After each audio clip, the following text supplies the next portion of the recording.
प्यारे बच्चों, welcome to my channel Verma study 2020 बुकलाना। मैं यूपी बोर्ड के क्लास 11th के छात्र छात्राओं के लिए इकोनॉमिक सब्जेक्ट को हिंदी माध्यम से मैं फुल कोर्स कराऊंगा। यदि आप फुल कोर्स करना चाहते हैं तो मेरे चैनल को सब्सक्राइब कीजिए और बेल आइकन को प्रेस करना ना भूलें, ताकि जो भी वीडियो मैं अपलोड करूं उसका नोटिफिकेशन आपको सबसे पहले मिल सके। भारतीय अर्थव्यवस्था के विकास में चैप्टर 7 चल रहा है, जिसमें आज छठा वीडियो है और हम लोग आज पढ़ेंगे अभ्यास के प्रश्नोत्तर। जो लास्ट में एक्सरसाइज के प्रश्न दिए हुए हैं, रोजगार समृद्धि अनौपचारिकरण एवं अन्य मुद्दे के जो प्रश्न हैं, उनमें हम प्रश्न 1 से प्रश्न 9 तक आज पढ़ेंगे। पहला प्रश्न है, श्रमिक किसे कहते हैं। देखिए, श्रमिक अर्थशास्त्र की दृष्टि से और जो जनरल लोग जानते हैं उनमें बहुत अंतर है। जो समांतर लोग जानते हैं यही जानते हैं कि जो बेलदारी या मजदूरी करता है वो श्रमिक है, लेकिन नहीं, श्रमिक की परिभाषा बहुत विस्तृत है। श्रमिक की परिभाषा ये है कि जो जीडीपी है, सकल घरेलू उत्पाद है, जिससे हमारी राष्ट्रीय आय निकलती है, तो सकल घरेलू उत्पाद में या प्रोडक्ट में जितने लोग योगदान देते हैं उनको, उन सभी व्यक्ति को हम श्रमिक कहते हैं। फिर एक बार समझिए कि जीडीपी जिन लोगों से बढ़ती है, जिनके क्रियाकलापों से बढ़ती है, उन्हें तो हम कहते हैं आर्थिक क्रियाएं या आर्थिक क्रियाकलाप भी कहते हैं। सकल घरेलू उत्पाद में योगदान देने वाले सभी क्रियाकलापों को आर्थिक क्रिया कहते हैं। जिन कार्य को करने से जीडीपी बढ़ती है उन्हें हम कहते हैं आर्थिक क्रियाएं, और वे सभी व्यक्ति जो इस आर्थिक क्रियाओं में संलग्न हैं, आर्थिक क्रियाओं में कार्य करते हैं, उन्हें हम कहते हैं श्रमिक। तो एक लाइन में अगर कहना हो तो हम ये कह सकते हैं कि जीडीपी जिनके कार्य करने से बढ़ती है उसे हम श्रमिक कहते हैं। वो उच्च स्तर पर हो या निम्न स्तर पर हो, ऐसा नहीं है कि तृतीय क्रियाकलाप या जो सेवा कहा जाता है, सेवा क्षेत्र, उसमें अगर अध्यापक है, अध्यापक उसमें योगदान दे रहा है तो उसे हम श्रमिक नहीं कहेंगे वो तृतीय सेक्टर का, तृतीय क्षेत्र का श्रमिक है।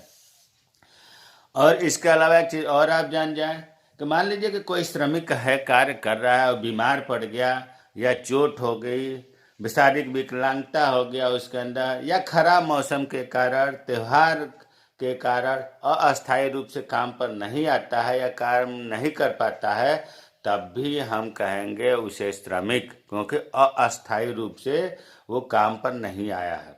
इतना ही नहीं, अगर कोई मुख्य कार्य कर रहा है और मुख्य कार्य के अलावा उसकी सहायता करने वाले अगर हैं, वो भी सहायता करने वाले भी श्रमिक आएंगे। जैसे मान लीजिए कि किसी मालिक का कपड़े की दुकान है, तो मालिक तो श्रमिक है ही, लेकिन अगर उसकी पत्नी वहां जाकर के हाथ बटाती है, उसकी सहायता करती है और उसके हाथ बटाने से जीडीपी बढ़ रही है, तो उसे भी श्रमिक कहा जाएगा।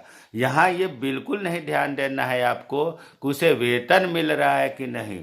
अगर वेतन नहीं भी मिलता है और जीडीपी अगर उसके प्रयास से, उसके मेहनत से, उसके कार्य से बढ़ रही है, तब भी श्रमिक है। तो जीडीपी में योगदान की बात को ध्यान रखना है, न कि हमें उसके वेतन का ध्यान रखना है। तो हमें उम्मीद है कि श्रमिक की परिभाषा समझ में आ गया होगा आपको कि इस जीडीपी में योगदान देने वाले सभी क्रियाकलापों को आर्थिक क्रिया कहते हैं, और वे सभी व्यक्ति जो आर्थिक क्रियाकलापों में संलग्न होते हैं श्रमिक कहलाते हैं, चाहे वो उच्च स्तर के हों या निम्न स्तर के। उच्च स्तर का मतलब तृतीय क्षेत्र का हो या प्राथमिक क्षेत्र का हो, सभी श्रमिक होते हैं। दूसरा प्रश्न है, श्रमिक जनसंख्या अनुपात की परिभाषा दें। श्रमिक जनसंख्या अनुपात जो है, इसका सूत्र याद कर लीजिए और सूत्र से ही परिभाषा निकल जाएगा। श्रमिकों की कुल संख्या बटा कुल जनसंख्या गुणे 100। अरे देश में या भारत में जितने लोग कार्य कर रहे हैं, मतलब श्रमिकों की कुल संख्या, श्रमिक सब तो होते नहीं है, जो योगदान दे रहे हैं जीडीपी में वो श्रमिक की संख्या हो गई। तो हम परिभाषा बनाएंगे कि श्रमिकों की कुल संख्या में हम कुल जनसंख्या से जब भाग देंगे और 100 का गुणा कर देंगे तो श्रमिक जनसंख्या अनुपात निकल जाएगा। ये बहुत महत्वपूर्ण है, खूब पूछा जाता है। प्रश्न तीसरा, क्या यह भी श्रमिक है? एक भिखारी, एक चोर, एक तस्कर, एक जुआरी? अगर नहीं है तो क्यों? प्यारे बच्चों, अभी हमने ऊपर बताया था श्रमिक की परिभाषा में कि श्रमिक वही है जो आर्थिक क्रियाओं में संलग्न होते हैं, जिनके योगदान से जीडीपी बढ़ती है। अब जो भिखारी है, एक चोर है, एक तस्कर है, एक जुआरी है, यह कोई भी आर्थिक क्रियाओं में योगदान नहीं देते। इनसे जो है जीडीपी नहीं बढ़ती है। ये धन नहीं कमा रहे हैं बल्कि धन प्राप्त कर रहे हैं। यहाँ ध्यान दो, वे धन कमा नहीं रहे हैं बल्कि धन प्राप्त कर रहे हैं। धन कमाना और धन प्राप्त करने में अंतर है। धन कमाने का मतलब हुआ कि कोई कार्य कर रहा है, मेहनत कर रहा है, किसी वस्तुओं और सेवाओं का उत्पादन कर रहा है, उसके बदले में जो उसे मिला उसे हम कहेंगे धन कमाना। और वस्तुओं और सेवाओं की वृद्धि से ही जीडीपी में वृद्धि होती है। और प्राप्त करना का मतलब हुआ कि वो धन की प्राप्ति तो कर रहा है लेकिन वस्तुओं और सेवाओं का उत्पादन नहीं कर रहा है, जीडीपी में योगदान नहीं दे रहा है, इसलिए श्रमिक नहीं है। प्रश्न 4 है, इस समूह में कौन असंगत प्रतीत होता है? मतलब एक अलग होगा। जो 4 विकल्प है, 5 विकल्प है, इनमें जो है एक अलग ढंग का है, उसे बताना है। पहला है नाई की दुकान का मालिक, दूसरा है एक मोची, तीसरा है मदर डेयरी का कोषपाल, चौथा है ट्यूशन पढ़ाने वाला शिक्षक और पांचवा है परिवहन कंपनी का संचालक और छठा है निर्माण मजदूर। इनमें अगर हम एक एक की बात करें ध्यान से तो इसमें मदर डेयरी का जो ग है, मदर डेयरी का कोषपाल अलग है। अब प्रश्न उठता है कि क्यों अलग है? देखो, अगर हम सबके ध्यान से देखें तो मदर डेयरी का जो कोषपाल है उसको वेतन मिलता है, प्रतिमाह मिलता है। इसका मतलब हुआ, वेतन मिलने का मतलब हुआ कि वो औपचारिक क्षेत्र का श्रमिक है। श्रमिक 2 तरह के बताए गए थे, औपचारिक क्षेत्र और अनौपचारिक क्षेत्र। तो मदर डेयरी का कोषपाल जब नियमित वेतन भोगी है तो वो औपचारिक क्षेत्र में कार्यरत है। बाकी जितने भी हैं वो भी श्रमिक तो हैं लेकिन वो अनौपचारिक क्षेत्र के हैं। देखो, नाई की दुकान का मालिक, नाई की दुकान का मालिक का मतलब हुआ कि वो स्वनियोजित है, वेतन भोग नियमित वेतन भोगी नहीं है, अनौपचारिक क्षेत्र में आ गया ये। एक मोची, वो भी स्वनियोजित है, ये भी अनौपचारिक क्षेत्र में आ गया। ट्यूशन पढ़ाने वाला शिक्षक, ट्यूशन पढ़ाने वाला भी वेतन भोगी नहीं है, नियमित वेतन नहीं मिल रहा है, तो ये भी जो है स्वनियोजित में आ गया। परिवहन कंपनी का संचालक, परिवहन चलाने वाला, परिवहन कंपनी का जो मालिक है वो भी स्वनियोजित है। निर्माण मजदूर, ये मजदूर जो है निर्माण कार्य कर रहा है, तो कहने का मतलब है कि ये भी अनौपचारिक क्षेत्र में आता है। लेकिन जो मदर डेयरी का कोषपाल है यह जो है औपचारिक क्षेत्र में आता है, इसे मतलब वेतन मिलता है प्रतिमाह। और मदर डेयरी एक बहुत बड़ा उपक्रम है, इसमें 10 से अधिक लोग कार्यरत हैं, क्योंकि आपको बताया गया है कि औपचारिक क्षेत्र वो होते हैं जिसमें सभी सार्वजनिक प्रतिष्ठान आते हैं और निजी प्रतिष्ठान भी आते हैं जो 10 या 10 से अधिक कर्मचारियों को कार्य देता है, रोजगार देता है, वो औपचारिक क्षेत्र में आते हैं। तो मदर डेयरी जो है औपचारिक क्षेत्र में आता है। हमें उम्मीद है कि समझ में आ गया होगा। 5वां है, नए उभरते रोजगार मुख्यतः किस क्षेत्र में मिल रहे हैं? नए, अभी आपने पिछले इसमें वीडियो देखा होगा तो प्राथमिक क्षेत्र, द्वितीय क्षेत्र और तृतीय क्षेत्र, तृतीय क्षेत्र को सेवा क्षेत्र कहते हैं। बहुत पहले स्वतंत्रता के समय में सबसे ज़्यादा प्राथमिक क्षेत्र में लोगों को रोजगार मिल रहा था। अब ये धीरे धीरे घटते हुए द्वितीय क्षेत्र और सेवा क्षेत्र में लोग आ रहे हैं। द्वितीय क्षेत्र और सेवा क्षेत्र में प्रतिशत बढ़ रहा है। अब भी फिर भी प्राथमिक क्षेत्र ही ज़्यादा लोगों को रोजगार दिया है, लेकिन नए उभरते जो नए रोजगार मिल रहे हैं वो सेवा क्षेत्र में ही मिल रहे हैं। तो इसका उत्तर होगा सेवा क्षेत्र या तृतीय क्षेत्र। प्रश्न 4 है, 4 व्यक्तियों की मजदूरी पर काम देने वाला प्रतिष्ठान को कौन सा क्षेत्र कहा जाता है? इसको उत्तर है अनौपचारिक। प्यारे बच्चों, अभी हमने बताया था कि औपचारिक क्षेत्र में, जिसको हम संगठित क्षेत्र भी कहते हैं, इसमें सभी भी सार्वजनिक सरकारी प्रतिष्ठान आ जाते हैं और निजी प्रतिष्ठान वो आएंगे जिसमें 10 या 10 से अधिक कर्मचारी कार्यरत होते हैं। अनौपचारिक, इनके अलावा जितने भी उद्यम हैं सब अनौपचारिक क्षेत्र में आते हैं, असंगठित क्षेत्र में आते हैं।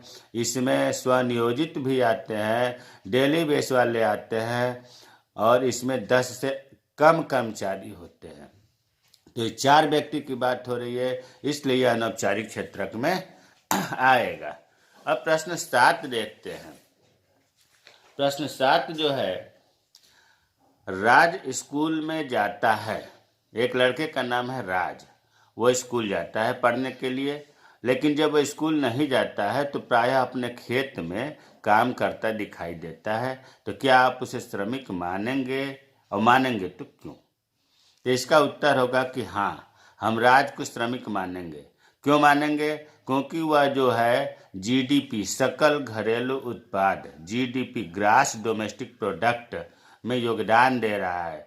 और हमें ये पता है कि जितने लोग जीडीपी में योगदान देते हैं उन्हें श्रमिक कहा जाता है। उसे वेतन मिले या न मिले उससे कोई मतलब नहीं है। जीडीपी में योगदान दे रहा है तो उसे श्रमिक कहेंगे। राज जो है खेत में काम करके जीडीपी में योगदान दे रहा है, तो इसलिए हम उसे श्रमिक कहेंगे।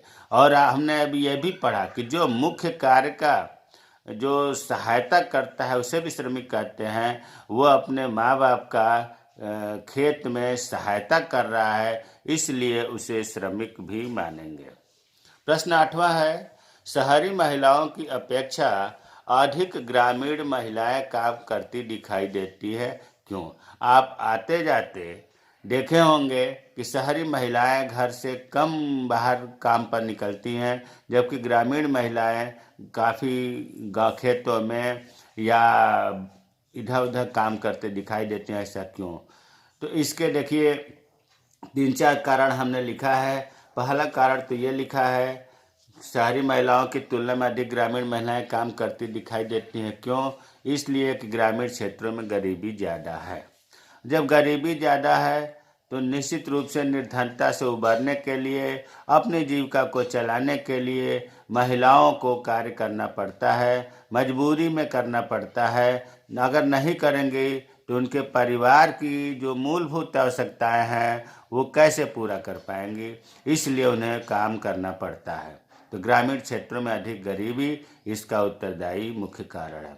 ग्रामीण क्षेत्रों में घरेलू कार्यों की उपलब्धता, गांव में काम मिल जाता है, नौकरियां छोटे मोटे मिल जाती हैं, जैसे खेती बाड़ी का काम, पशुपालन का काम, इनको काम आसानी से मिल जाता है। जबकि घर से बाहर जब जाएंगी तो उनको सुरक्षा की दृष्टि से भी जो है दिक्कत हो, डर बना रहेगा, और गांव में आसानी से उनको काम मिल जाता है। इस वजह से ग्रामीण महिलाएं ज़्यादा काम करती दिखाई देती हैं।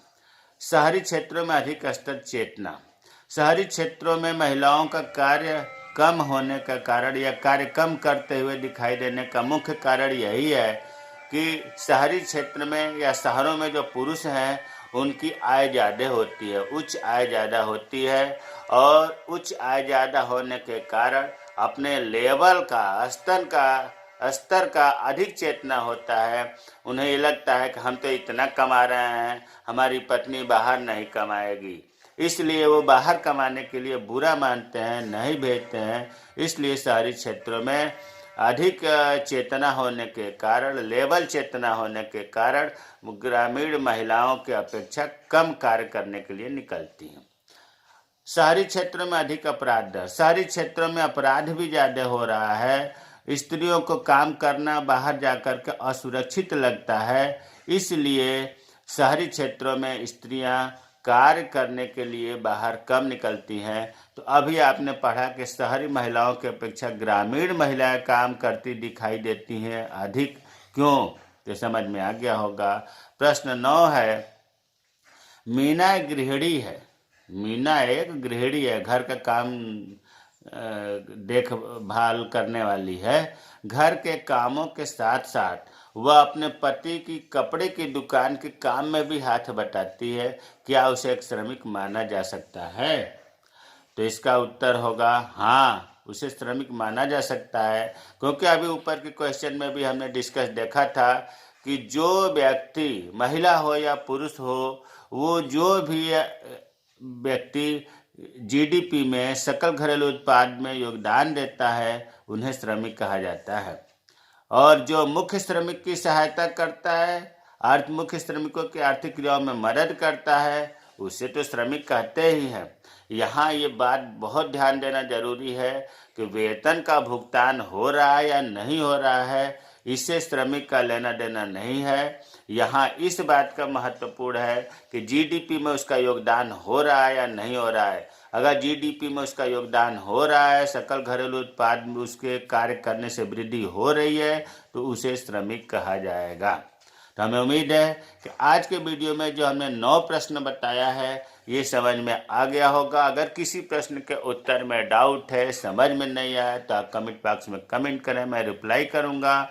आप लोग मेरे चैनल को सब्सक्राइब कीजिए, मेरे वीडियो को शेयर करिए, उनको शेयर करिए जो ट्यूशन नहीं पढ़ पा रहे हैं, कोरोना काल के वजह से कॉलेज बंद है, स्कूल में पढ़ाई नहीं कर पा रहे हैं और एग्ज़ाम करीब आ रहा है।